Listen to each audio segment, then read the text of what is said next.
Olá pessoal, tudo bem? Tô passando para comentar o caso da menina Caroline. Algumas pessoas me pediram para comentar, dizendo: Virgínia, ali estava uma sobrevivente de 9 anos que partiu. Caroline, ela tinha 9 anos, morava em Guaíba, no Rio Grande do Sul, e como tem casos assim, né? Vocês que são sobreviventes do Rio Grande do Sul, né? Não sei se vocês têm pistas, porque temos o menino Bernardo e tantos outros casos, assim, de extrema violência contra as crianças. Não sei qual é a cultura e por que esses casos ganham tanta mídia, né? Aqui no Brasil. A Caroline, ela foi encontrada morta numa caçamba de lixo pelos funcionários da empresa de limpeza ali da prefeitura. A polícia foi acionada e chegou-se. A polícia prendeu de forma preventiva a mãe, porque haviam mais de 20 denúncias no Conselho Tutelar. Não tem como não se revoltar contra isso. E lembrem, em épocas de eleições, né, de conselheiros tutelares, eu não sei por que é tão ruim o sistema. Desculpa quem trabalha nessa área, mas não funciona como deveria funcionar. O que eu apurei é que quando os conselheiros fazem a parte deles de ouvir a denúncia, ir na casa, e como aconteceu no caso da Caroline, foram até a casa da menina, e a mãe, ela morava com a mãe e com os irmãos, viram que ela estava bem alimentada, bem vestida, e a casa estava limpa, e eles não teriam o que fazer. Mas mais de 20 denúncias, quando o conselho tutelar não evolui, até onde apurei, o conselheiro tutelar, ele tem como obrigação acionar o Ministério Público. E eu imagino quanto de tempo que isso, gente, até o conselho tutelar ver que não está adiantando, encaminhar isso para o Ministério Público tomar uma ação, a criança já morreu. Não existem leis urgentes, né, em favor das crianças, assim como tem a Lei Maria da Penha, que em menos de 24 horas as coisas andam. Eu já fui amparada, graças a Deus, sou muito grata à Lei Maria da Penha, contra um familiar, né? Vocês já conhecem a minha história. Esse familiar, ele fez, né, ameaças, e eu fui amparada. Quer dizer, uma mulher que é adulta, ela tem melhores formas de se defender. O homem, né, um ser adulto, tem melhores formas de se defender juridicamente no Brasil do que uma criança que não consegue se defender por ser criança. É bizarro. É inaceitável que o adulto ele consiga ter mais agilidade nos atendimentos de urgência em relação à medida protetiva do que uma criança. Como que uma criança vai numa delegacia registrar um boletim de ocorrência, gente? E isso só acontece, e eu não estou criticando a Maria da Penha, eu sou extremamente grata e acho, assim, maravilhoso. Só que por que não existe a mesma agilidade para as crianças? Sabe, é muito triste isso, é uma desvalorização, desde que o mundo é o mundo em relação às crianças, porque crianças não votam, mulheres votam. Então, os políticos, o Estado, se move em favor, bem ou mal, porque a gente sabe que não funciona 100%, porque tem poder de voto, a criança não.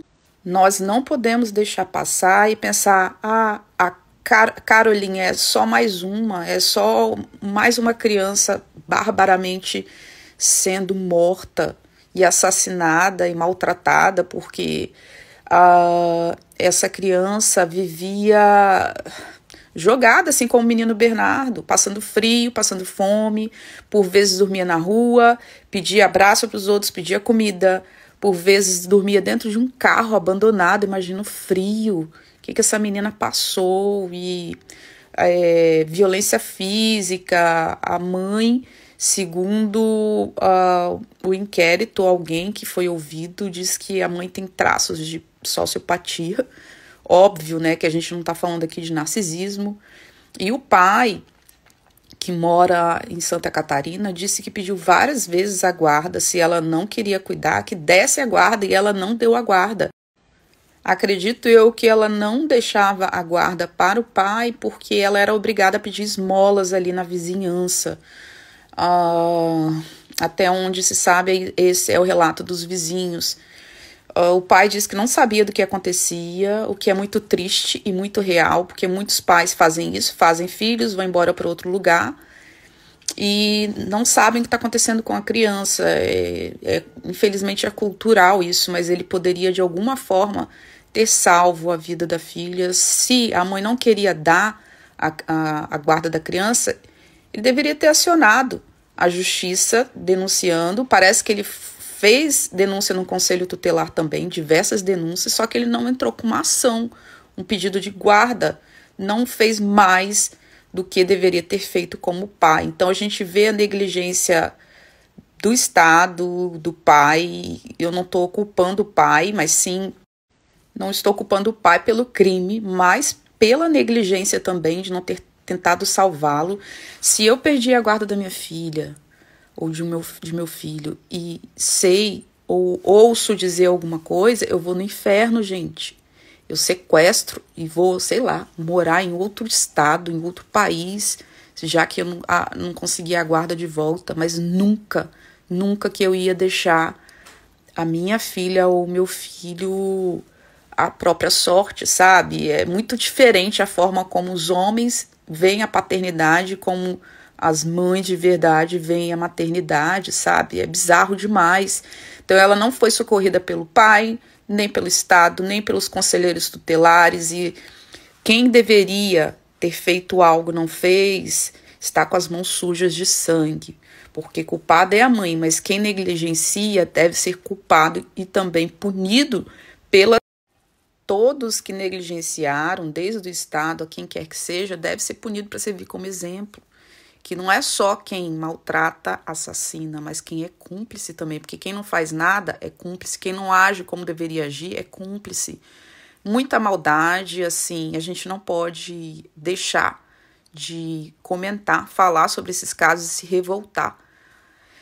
E buscar, em tempos de eleição, bons, que a gente sabe, né, que é difícil, políticos. Denuncie mesmo, você que é vizinho, Disque 100, conselho tutelar não está adiantando, vá você no Ministério Público ou tente de outra forma pelo Disque 100, ajuda para ver o que pode ser feito, mas não deixe que essas crianças possam ser mortas por conta de pais psicopatas e a omissão do Estado. Estão preservando a imagem da mãe, né? E a polícia conseguiu colocá-la em um lugar seguro, né? Acho que ela está detida em alguma delegacia.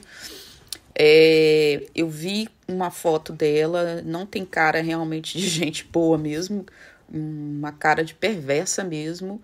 E o mais bizarro de tudo é ela não ter passado essa guarda, porque usava a menina para pedir esmola, e eu acho que para descontar também nela e para cometer maldade mesmo, porque tem mães que fazem isso, né? Então a sociedade fica horrorizada quando Carolines e Bernardos são assassinados, mas a mesma sociedade acha normal bater em filho para educar, né? E depois, quando essa violência física ela progride até culminar no assassinato de uma criança, a população se revolta, mas só se revolta nessa.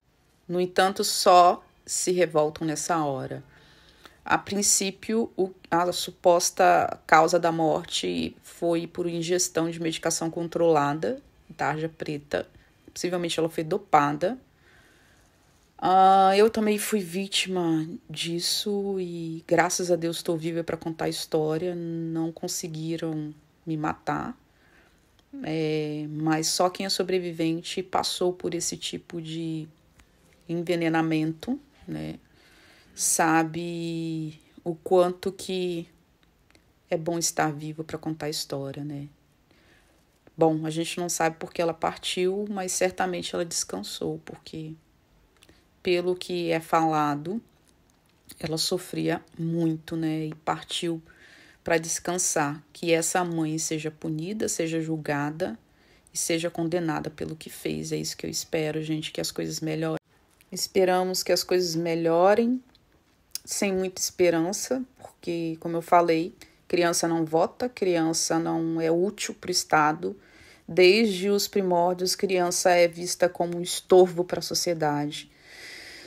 Infelizmente, gente, essa é bem a realidade. A gente, quanto sociedade, o que a gente pode fazer é olhar as crianças com um olhar mais humanizado, olhar para as crianças tratando como seres humanos e repreendendo quem dá tapa e quem assassina crianças, porque um tapa é uma violência. Enquanto a gente não muda esse olhar humanizando as crianças, esse ciclo que se repete desde antes de Cristo vai continuar existindo. Nós, como sobreviventes, temos que ser os primeiros a sermos contra a violência contra as crianças, que se inicia na palmada e pode terminar com morte.